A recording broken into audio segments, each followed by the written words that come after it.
Hi hello friends, இன்றைக்கி நம்ம பார்க்க போகிற ரெசிபி பால்கோவா. இதுக்காக நான் 2 பால் பாக்கெட் வாங்கியிருக்கேன். உங்களுக்கு எந்த பால் தேவையோ அதையே நீங்கள் யூஸ் பண்ணிக்கலாம்.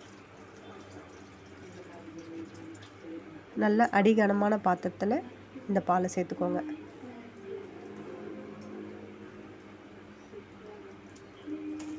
இப்போ 2வது பால் பாக்கெட்டும் இதில் சேர்த்துக்கிறோம்.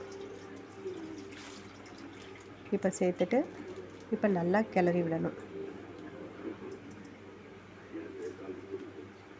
இதுக்காக 1 கப் சர்க்கரை எடுத்திருக்கேன். இது ஒரு 350 கிராம்.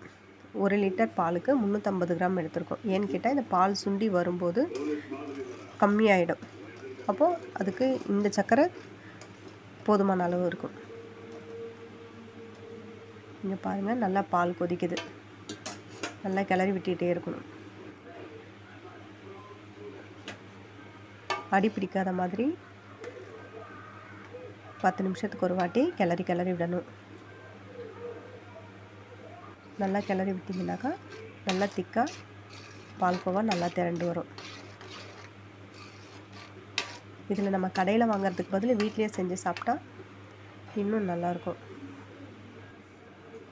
இங்கே பாருங்கள், நல்லா பால் நல்லா சுண்டியிருக்கு. இப்போ நான் சர்க்கரை சேர்த்துக்கிறேன். சர்க்கரையும் சேர்த்துட்டு நல்லா கிளறி விடுங்க. இங்கே பாருங்கள், நல்லா கிளறி விடுறேன். அதே மாதிரி நல்லா கிளறி விட்டுக்கோங்க.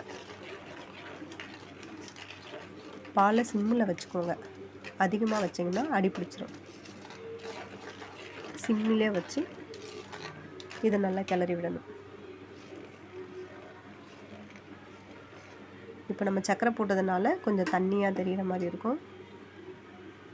இப்போ நல்லா இங்கே பாருங்கள், நல்லா திரண்டு வந்திருக்கு. கிளறி விட்டுகிட்டே இருக்கணும். இப்போ இதில் ஒரு 2 ஸ்பூன் அளவுக்கு நெய் விடணும். நெய் விட்டாச்சு.